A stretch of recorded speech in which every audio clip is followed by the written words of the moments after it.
स्वागत है आप सभी का एसपी मैथ मोटिवेशन क्लास में। और आज के इस वीडियो में हम पढ़ने वाले हैं क्लास 6 का प्रश्नावली 7.3। तो इसके पहले प्रश्नावली का अगर आपने वीडियो नहीं देखा है तो लिंक डिस्क्रिप्शन में दिया गया है, आप वीडियो जरूर देख लें। और अगर आप इस चैनल पर नए हैं तो इस चैनल को सब्सक्राइब करें और बेल आइकन को प्रेस करें ताकि हर आने वाली नई वीडियो सबसे पहले आप तक पहुँच जाए। तो देखिए, इसके पहले एक्सरसाइज प्रश्नावली में हमने अनुपात और समानुपात पढ़ा था।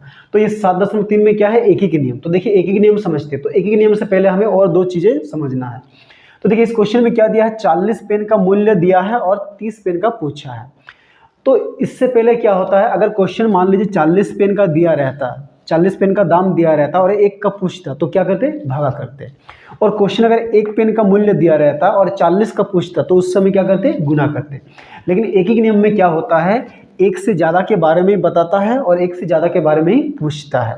ठीक है, तो इसके लिए पहले हमें क्या करना पड़ेगा, एक का हमने दाम निकालना पड़ेगा। तो देखिए, हमें क्या दिया है, यदि 40 पेन का मूल्य 400 रुपया है तो 30 पेन का मूल्य ज्ञात कीजिए। तो देखिए, हम लोग जो पहले दिया है वो लिखेंगे। तो सबसे पहले क्या दिया है, 40 पेन का मूल्य। तो हम लोग क्या कहते हैं, चूंकि दे के लिखेंगे। चूंकि में क्या लिखते हैं, जो चीज़ दिया रहता है, क्वेश्चन जो बताता है उसको लिखते हैं। तो लिखेंगे चूंकि 40 पेन का मूल्य बराबर, तो 40 पेन का मूल्य कितना रुपया है, 400 रुपया। ठीक है, अब हमें एक का निकालना है। तो जो निकालना होता है उसको हम लोग क्या लिखेंगे, इसीलिए का चिन्ह देके। ठीक है, इसको बोलते हैं इसीलिए का चिन्ह। और ये क्या है, चूंकि।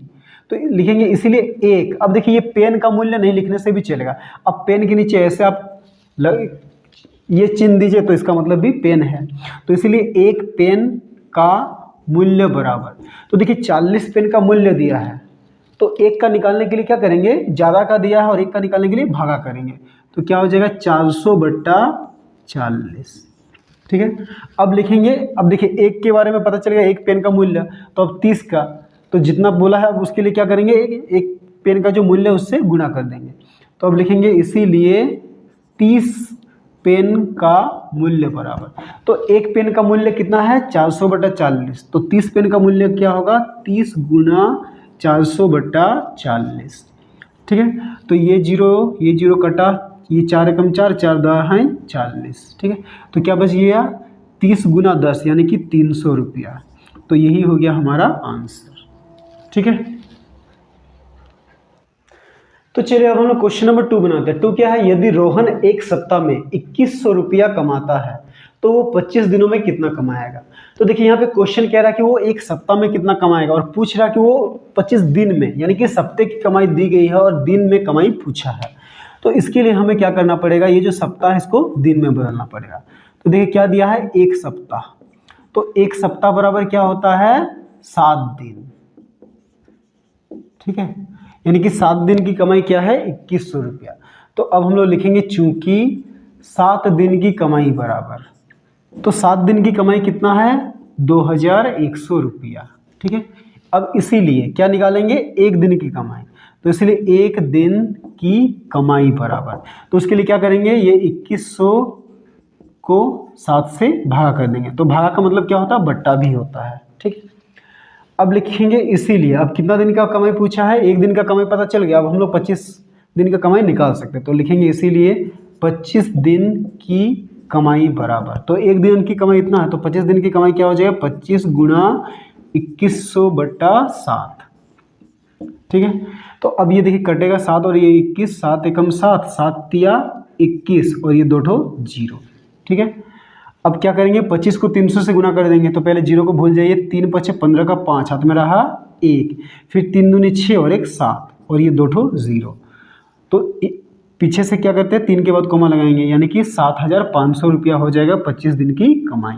तो यही हो गया हमारा आंसर। ठीक है, तो चलिए अब हम लोग क्वेश्चन नंबर 3 बनाते हैं। 3 क्या है, 20 किग्रा चीनी का मूल्य 500 रुपया है तो एक नंबर 4 किग्रा चीनी का मूल्य ज्ञात कीजिए। और बी नंबर क्या है, 600 रुपये में कितना चीनी मिलेगा।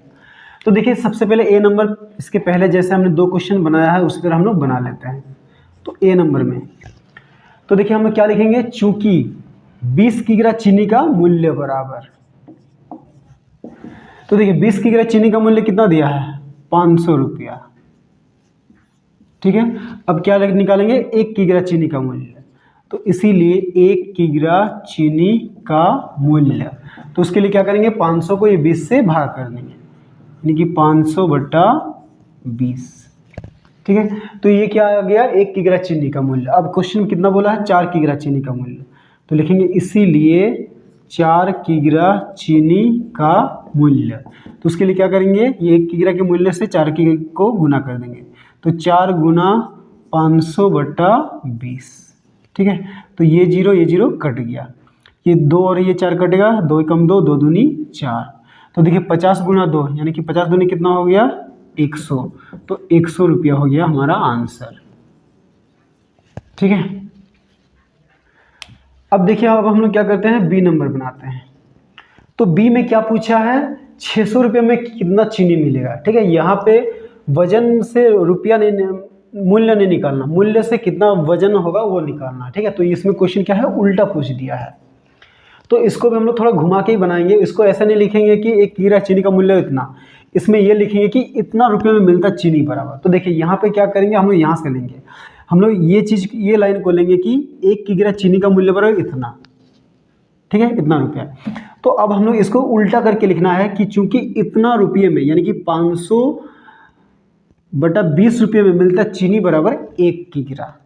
ठीक है, तो इसको काटेंगे तो क्या आएगा, तो देखिए इसको हम लोग काट सकते हैं, इसको काटेंगे तो 500/20 को, ये 2, ये 0 0 कटा, 2 कम 2, 2 25 में 50, तो कितना आ गया, 25। ठीक है, तो अब हम लोग लिखेंगे चूंकि क्या है, 25 रुपये में मिलता चीनी बराबर, तो 25 रुपये में कितना चीनी मिल रहा है, 1 किग्रा, 1 किग्रा। ठीक है, अब हम लोग ये निकालेंगे कि 1 रुपये में कितना किग्रा चीनी मिलेगा। तो लिखेंगे इसीलिए 1 रुपये में मिलेगा चीनी बराबर, तो 1 रुपये में कितना चीनी मिलेगा, 1/25 किग्रा। ठीक है, अब लिखेंगे इसीलिए, अब कितना रुपये में पूछा है, 600 रुपया, तो लिखेंगे इसीलिए 600 रुपया में मिलता चीनी बराबर। तो क्या करेंगे, 600 को 1/25 से गुना कर देंगे, तो 600 गुना 1/25। ठीक है, ये 5 से कटेगा, 5 5 25, और ये 5 कम 5, 6 से 5 गया तो 1 और 0 10, तो 5 दूनी 10 0। फिर ये 5 कम 5, 5 दूनी 10, 12 से 10 गया तो 2, 2 और 0 20, तो 5 चौके 20, तो कितना हो गया, 24 किग्रा। यानी कि 600 रुपये में क्या है, 24 किग्रा चीनी मिलेगा। तो यही हो गया हमारा आंसर। ठीक है, तो चलिए अब हम लोग क्वेश्चन नंबर 4 बनाते हैं। 4 क्या है, गिरजा मुंडा 20 दिन में 30 टोकरी बनाता है, तो अगले 10 दिनों तक कितनी टोकरियां बनाएगा। ठीक है, तो 20 दिन में वो 30 टोकरी बनाता है, तो 10 दिन में नहीं, अगले 10 दिन। इसका मतलब क्या है कि पहले 20 दिन का भी टोकरी लेना है 30, और फिर उसके बाद अगले 10 दिन, यानी कि हमें 30 दिन की टोकरी यहाँ पे पूछा है। ठीक है, तो हम लोग पहले 10 दिन का टोकरी का निकाल लेते हैं। तो क्या दिया है, तो जो दिया उसको किस में लिखेंगे, चूंकि, तो लिखेंगे चूंकि 20 दिन में बनाता टोकरी बराबर।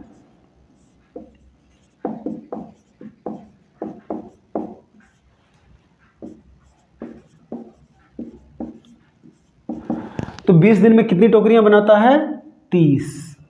ठीक है, अब लिखेंगे इसीलिए 1 दिन में बनाता टोकरी बराबर, 1 दिन में बनाता टोकरी बराबर। इसके लिए क्या करेंगे, 30 को 20 से भाग कर देंगे, यानी कि 30 बटा क्या लिखेंगे, 20। अब लिखेंगे इसीलिए कितना दिन में पूछा, 10 दिन, तो 10 दिन में बनाता टोकरी बराबर। क्या लिखेंगे, 10 गुणा 30/20। ठीक है, ये 0 कटा, फिर ये 2 कम 2, 2 5 6 10, तो कितना बच गया, 5 गुणा 3, तो 5 दिया 15। तो अगले 10 दिन में वो 15 टोकरी बनाएगा, और पहले 20 दिन में वो 30 टोकरी। तो लिखेंगे इसीलिए कुल टोकरियां बराबर।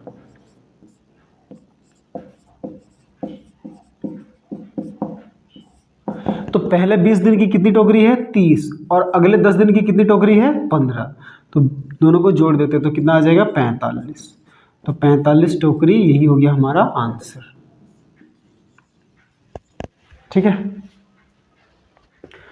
तो चलिए अब हम लोग क्वेश्चन नंबर 5 बनाते हैं। 5 क्या है, यदि 3 गिलास शरबत के लिए 255 ग्राम चीनी की आवश्यकता पड़ती है तो बताइए कि 5 गिलास शरबत के लिए कितनी चीनी की आवश्यकता पड़ेगी। ठीक है, तो हमें क्या दिया है, 3 गिलास शरबत के लिए कितना चीनी चाहिए वो दिया है।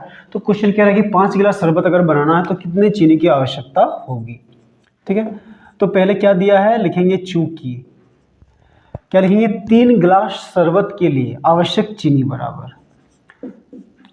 तो लिखेंगे 3 गिलास शरबत के लिए आवश्यक चीनी बराबर, तो 3 गिलास शरबत के लिए आवश्यक चीनी कितना है, 255 ग्राम।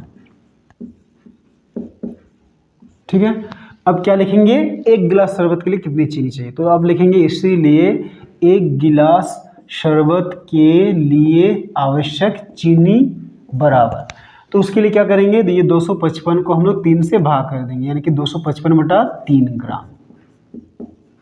ठीक है, अब लिखेंगे इसीलिए कितना गिलास शरबत हमें बनाना है, 5 गिलास, तो इसीलिए लिखेंगे 5 गिलास शरबत के लिए आवश्यक चीनी बराबर क्या हो जाएगा, 5 गुना 255/3 ग्राम। ठीक है, अब ये 3 और 255 कटेगा, देखिए 3 का नियम जानते हैं क्या होता है, 5 5 10, 10 और 2 12, तो 3 का पहाड़ा में 12 आता है, यानी कि 255 3 से कटेगा, तो 3 एकम 3, 3 का पहाड़ा में 2 नहीं आता, 2 से कम भी नहीं आता, तो 2 और 5 लेते हैं, 3 अट्ठे 24, अब 25 से 24 घटाएंगे तो 1 और ये 5 15, तो 3 पछे 15, तो क्या बचा, 5 गुना 85, तो 5 को 85 से गुणा करते हैं, 5 पछे 25 का 5 हाथ में रहा 2, फिर 5 अट्ठे 40 और 2 42, यानी कि 425 ग्राम। ठीक है, तो यही हो गया हमारा आंसर। ठीक है, तो चलिए हम लोग क्वेश्चन नंबर 6 बनाते हैं। 6 क्या है, बच्चू मांझी 6 महीने में 18,000 रुपये अर्जित करता है, तो इस दर से वो ए नंबर वो 1 वर्ष में कितना अर्जित करेगा, और बी नंबर वो कितने महीने में 30,000 रुपया अर्जित करेगा। ठीक है, तो क्या दिया गया है, 6 महीने की कमाई दिया गया है, 1 नंबर में 1 वर्ष में कितना कमाएगा, अर्जित करना मतलब कमाएगा। ठीक है, वो पूछा है, और बी नंबर में कह रहा है कि उसको 30,000 कमाने में कितना महीना लगेगा। ठीक है, तो चलिए सबसे पहले ए नंबर बनाते हैं, ये थोड़ा आसान ही है। ठीक है, बी में क्वेश्चन क्या है, थोड़ा घुमा दिया है, तो देखिए यहाँ पे क्या बोला है, 1 वर्ष, तो 1 वर्ष बराबर कितना महीना होता है, 12 महीना, तो लिखेंगे 1 वर्ष बराबर 12 महीना। ठीक है, अब लिखेंगे चूंकि क्या है, 6 महीने में, तो लिखेंगे 6 महीने में अर्जित करता है बराबर, तो देखिए 6 महीना में अर्जित करता है बराबर कितना है, 18,000 रुपया। ठीक है, अब इसीलिए क्या निकालेंगे, 1 महीने का, तो लिखेंगे इसीलिए 1 महीने में अर्जित करता है बराबर, तो उसके लिए क्या करेंगे, ये 18,000 को 6 से भाग करेंगे, यानी कि 18,000/6। अब लिखेंगे इसीलिए, तो कितना महीने का पूछा है, 12 महीने का, तो इसीलिए 12 महीने में अर्जित करता है बराबर, तो 1 महीने के कमाई अर्जित 1 महीने में इतना अर्जित करता है, तो 12 महीने के लिए क्या करेंगे, इसको 12 से गुणा कर देंगे, तो 12 गुणा 18,000/6। ठीक है, तो ये कटेगा, देखिए 6 कम 6, 6 दूनी 12, तो क्या बचा, देखिए 18 गुणा 2, तो 18 दूनी कितना हो जाएगा, 36, यानी कि 36,000 रुपया। तो ये किसकी कमाई है, 1 वर्ष की, 1 साल की। ठीक है, तो अब देखिए बी नंबर में क्या पूछा है, बी नंबर में बोला है कि वो कितने महीने में 30,000 अर्जित करेगा। ठीक है, तो बी में क्या लिखते हैं, तो देखिए बी में क्वेश्चन को घुमा दिया है, तो उसका कहाँ से हम लोग लेंगे, यहाँ से, उसको हल करने के लिए यहाँ से एक ये लाइन हम लोग लेंगे, तो यहाँ पे क्या दिया है कि 1 महीने में वो इतना कमाता, तो इसको हम लोग उल्टा लिखेंगे। ठीक है, तो इसको देखिए काटेंगे तो कितना आएगा, 6 तिया 18, 3,000। ठीक है, यानी कि क्या है, 3,000 रुपया कमाता है बराबर कितना, 1 महीने में। ठीक है, तो लिखेंगे चूंकि, अच्छा इसको पहले लिख लेते हैं, 18,000/6, तो बराबर कितना हो जाएगा, बराबर हो जाएगा 3,000, 6 कम 6, 6 तिया 18 और 0 0 0, यानी कि बराबर 3,000। ठीक है, तो हमने क्या लिखा, चूंकि 3,000 रुपया, ठीक है। अच्छा, इसको हम लोग ब्रैकेट में लिख देते हैं, ठीक है। यहाँ से कट के 3,000 आया, तो लिखे चूंकि 3,000 रुपया अर्जित करता है, बराबर कितने महीने में? 1 महीने में, ठीक है। अब लिखेंगे इसीलिए कितना रुपया? 1 रुपया, 1 रुपया अर्जित करेगा,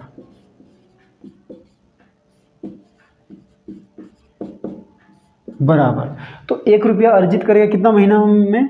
1/3000 महीने में, ठीक है। अब क्वेश्चन कितना बोला है? 30,000 रुपया, तो लिखेंगे इसीलिए 30,000 रुपया, ठीक है, अर्जित करेगा, बराबर क्या लिखेंगे? 30,000 गुणा 1/3000 महीने में, ठीक है। तो देखिए ये जीरो कट गया, ये जीरो भी कटा, ये जीरो भी कटा, और क्या बचा? 30 और 3, तो 3 एकम 3, 3 दहाई 30, तो कितना आ जाएगा आंसर? 10 महीने में, ठीक है। तो लिखेंगे 10 महीने में, ठीक है। तो यही हो गया हमारा आंसर, ठीक है। तो चलिए अब हम लोग क्वेश्चन नंबर 7 बनाते हैं। 7 क्या है? एक बस रांची से बोकारो 150 किमी की दूरी 3 घंटे में तय करती है। यदि बस समान गति से चल रही है तो कोठार से गोला तक 20 किमी की दूरी तय करने में इसे कितना समय लगेगा, ठीक है। तो एक बस रांची से बोकारो जा रही है और रांची से बोकारो 150 किमी है, तो वो दूरी तय करने में उसको 3 घंटे का समय लगता है। तो उसको कोठार से गोला तक 20 किमी की दूरी, अगर वो उसी स्पीड से चल रही है तो 20 किमी की दूरी तय करने में उसे कितना समय लगेगा, ठीक है। तो देखिए सबसे पहले क्या दिया है? तो क्वेश्चन दिया है कि 150 किमी दूरी तय करने में लगता समय बराबर 3 घंटा। तो लिखेंगे चूंकि 150 किमी दूरी तय करने में लगता समय बराबर, तो 150 किमी दूरी तय करने में कितना समय लगता है? 3 घंटा, ठीक है। अब क्या हम लोग निकालेंगे? एक किमी का, इसीलिए 1 किमी दूरी तय करने में लगेगा समय, ठीक है, लगेगा समय बराबर, तो क्या हो जाएगा? 3/150 घंटा, ठीक है, या फिर घंटे। अब हम लोग निकालते हैं इसीलिए कितना किलोमीटर की दूरी बोला है? 20 किमी। तो अब लिखेंगे 20 किमी दूरी तय करने में लगेगा समय बराबर, तो इसके लिए क्या करेंगे? 20 को 3/150 से गुना कर देंगे, ठीक है। तो ये जीरो कटा, फिर ये कटेगा 3 और 15, 3 एकम 3, 3 पछे 15, तो ये कितना हो जाएगा? ऊपर में देखिए 2 गुणा 1, तो 2/5, ये क्या बच गया? घंटा, ठीक है। तो आप आंसर यहाँ पे भी छोड़ सकते हैं, पर आंसर घंटा में नहीं दिया, मिनट में दिया। तो देखिए घंटा को मिनट में बदलने के लिए क्या करते हैं हम लोग? 60 से गुना करते हैं। तो 2/5 घंटा बराबर क्या हो जाएगा? 2/5 गुना 60 मिनट, ठीक है। तो ये कटेगा, देखिए 5 एकम 5, 5 एकम 5, 6 से 5 गए तो 1 और 0 10, तो 5 दूनी 10, तो 12 दूनी कितना हो गया? 24 मिनट। तो यही हो गया हमारा आंसर, ठीक है। तो चलिए अब हम लोग क्वेश्चन नंबर 8 बनाते हैं, जो इस प्रश्नावली का आखिरी क्वेश्चन है। क्या है? एक चुनाव में 2 प्रत्याशियों को 3:5 के अनुपात में मत मिले। यदि मत मतलब क्या होता है? वोट, ठीक है। यदि सफल प्रत्याशी को, यानी कि जो जीता, उसको क्या मिला? 20,735 मत, यानी कि वोट मिला, तो उसके विपक्षी को कितना मत मिला, यानी कि जो हारा उसको कितना वोट मिला। तो देखिए यहाँ पे अनुपात दिया है 3:5, यानी कि जो जीता उसको 5 भाग मिला और जो हारा उसको 3 भाग मिला, ठीक है। तो लिखेंगे मतों का अनुपात, तो क्या है? 3:5। अब लिखेंगे ये अनुपातों का योग, तो अनुपातों का योग क्या होगा? 3 जोड़ 5 यानी कि 8, ठीक है। अब क्या है? सफल प्रत्याशी को मिले मत,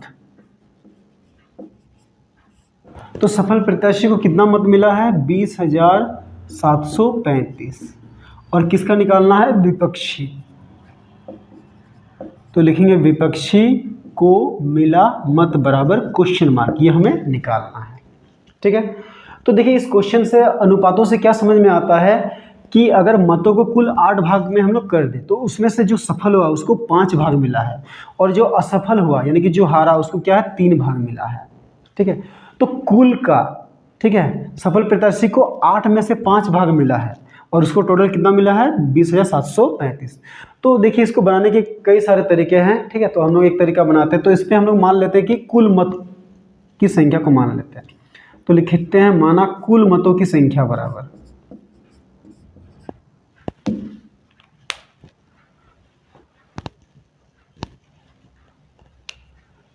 तो कुल मतों की संख्या बराबर क्या मान लेते हैं, x। ठीक है, अब देखिए प्रश्न से, अब देखिए यहां पे समझिए, तो कुल मत क्या है, x। तो लिखेंगे अब सफल प्रत्याशी को कितना मिला, x में से, ठीक है, x को हम लोग 8 भाग में बांटेंगे, उसमें से 5 भाग मिला है, यानी कि प्रश्न से कुल मत कितना है, x का 5/8। ठीक है, x कुल मत है, उसको 8 भाग में बांटा गया, उसमें से 5 भाग मिला है सफल प्रत्याशी को। तो कुल मत का 5/8 कितना मिला है उस सफल प्रत्याशी को, 20,735। ठीक है, अब ये x लिखेंगे, का मतलब क्या होता है, गुना होता है, तो ये 5/8 बराबर 20,735। ठीक है, अब देखिए x और 5 के बीच गुणा का चिन्ह है और नीचे 8 है, 8 किस में है, बट्टा में यानी कि भागा में है। तो भागा को बराबर के उधर ले जाते तो क्या बन जाता, गुना। तो x बराबर क्या हो जाएगा, 20,000, सॉरी यहाँ पे हम लोग क्या रखते हैं, x गुना 5 बराबर 8, भागा में उधर है तो गुना में, तो क्या हो जाएगा, x गुना 5 बराबर 20,735 गुना 8। ठीक है, अब देखिए x के साथ ये 5 गुना में है, उधर जाए तो भागा में। ठीक है, तो क्या होगा, x बराबर 20,735 गुना 8/5। ठीक है, तो देखिए ये 5 इससे कटेगा, तो 5 एकम 5, ये कटेगा 5 चौके 20, ये 20 पूरा ही कट गया, फिर 7 है, देखिए 5 एकम 5, 7 से 5 गया तो 2, 2 और ये 3, 23, तो 5 चौके 20। अब 23 से 20 घटाएंगे तो 3, 3 और ये 5, 35, तो 5 सत्ते 35।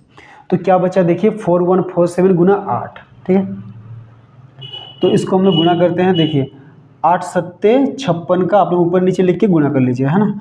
8 सत्ते 56 का 6 हाथ में रहा 5, फिर 8 चौके 32, 32 और 5 33, 34, 35, 36, 37, 37 का 7 हाथ में रहा 3, फिर 8 एकम 8, 8 और 3 9, 10, 11, तो 11 का 1 हाथ में रहा 1, फिर 8 चौके 32 और 1 33। ठीक है, तो x बराबर आया 33,176, यानी कि ये क्या है, कुल मतों की संख्या। ठीक है, तो कुल इतना मत था, उसमें से सफल प्रत्याशी को इतना मत मिल गया, तो विपक्षी के लिए क्या करेंगे, कुल से इसको हम लोग घटा देंगे। तो अब लिखेंगे इसीलिए विपक्षी को मिला मत बराबर, तो विपक्षी को मिला मत बराबर क्या करेंगे, कुल से घटाएंगे, कुल कितना है 33,176, उससे घटाएंगे जो सफल प्रत्याशी को मिला मत है, तो सफल प्रत्याशी को कितना मत मिला है, 20,735। ठीक है, तो ये 6 से 5 गया तो 1, 7 से 3 गया तो 4, 1 से 7 नहीं घटेगा तो 11 मानेंगे, 11 से 7 गया तो 4, यहाँ से यहाँ 2, 2 से 0 गया तो 2, फिर 3 से 2 गया तो 1, यानी कि विपक्षी को मिला है 12,441 मत। ठीक है, तो यही हो गया हमारा आंसर। ठीक है।